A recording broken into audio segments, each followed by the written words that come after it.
your neighbor and hate your enemy. But I say to you, love your enemies and pray for those who persecute you, so that you may be sons of your Father who is in heaven. For he causes his sun to rise on the evil and the good, and sends rain on the righteous and the unrighteous. For if you love those who love you, what rewards do you have? Do not even the tax collectors do the same? If you greet only your brothers, what more are you doing than others? For you do not even the Gentiles do the same? Therefore, you are to be how? As your heavenly Father is perfect. In Genesis, the 15th chapter, after these things, the word of the Lord came to Abraham in a vision, saying, do not fear, Abraham. I am a shield to you. Your reward shall be great, very great. Abraham said, O Lord, what will you give me since I am childless? And here's Abraham, right? Old man. His wife's old. And God has promised a blessing upon him. He said, I'm childless, and the heir of my house is Eliezer of Damascus. And Abraham said, since you have given no offspring to me, one born in my house is my heir. And behold, the word of the Lord came to him, saying, this man will not be your heir, but one who will come forth from your own body, he shall be your heir. And he took him outside and he says, now look towards the heaven and count the stars. God's funny, huh? Count the stars. And a few hours later, how many do you count? I'm still counting. Count the stars. If you are able to count them. And he said to him, so shall be your descendants. So shall your descendants be. Then he believed in the Lord, and he reckoned it to him as righteousness.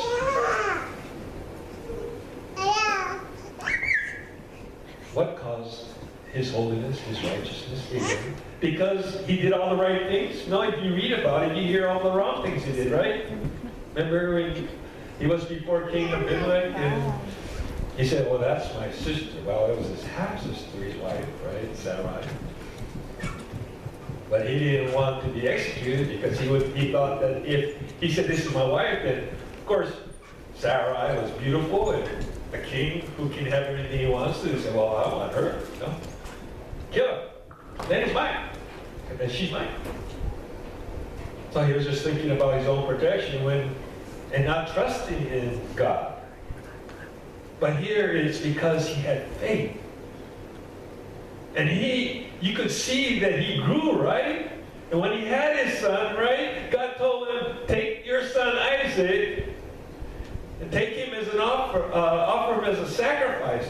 Now, God, you promised me that I will have many descendants. Now you're going to take the very one, even all that miracles you did. You're going to take my only son. But you know what? I trust you. I have faith in you.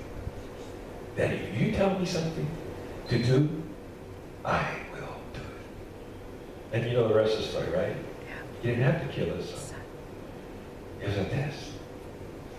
But the faith that he had, we know the rest of the story. In Romans, the first chapter, Paul says, for I am not ashamed of the gospel. For it is the power, the dynamite of God for salvation. To who? To everyone who believes. To the Jew first and also to the Greek. For it is the righteousness of God. The righteousness of who? God. Not mine. The righteousness of God is revealed from faith to faith. But as it is written, the righteous man shall live by faith. In Romans 4. What then shall we say, that Abraham our forefathers according to the flesh has found? For if Abraham was justified by works, he has something to boast about, but not before God. For what does the scripture say? Abraham believed God, and it was credited to him as righteousness. You see, it wasn't his faith that made him righteousness, but because of his faith, God has allowed him to be viewed as righteous. In the same way, all of us, even though we don't believe we're saints, that we're holy, God credits our faith in him as holiness, as righteousness. Now to the one who works, his wage is not credited as a favor, but what is due. But to the one who does not work, but believes in him who justifies the ungodly, his faith is credited as righteousness. Just as David also speaks of the blessing on the man whom God credits righteousness apart from works. Blessed are those whose lawless deeds have been forgiven, wiped out, and whose sins have been covered. Has been wiped out. What sin? Wow. As if justified, just as if I never done those sins. God. Blessed is the man whose sin the Lord will not take into account. In our love chapter, right? Love keeps no records of wrongs. Love God. Substitute God for love. God does not keep any record of wrong. That's why he says, that's how I want you to be. I want you to be holy as I am holy. I don't want you to keep records of wrongs. You already are holy. Continue that. And don't let the devil tell you any different. The song we're going to sing for hymn of invitation, the commitment or recommitment. I hope if this message to you from the Word of God has spoke to you, that you will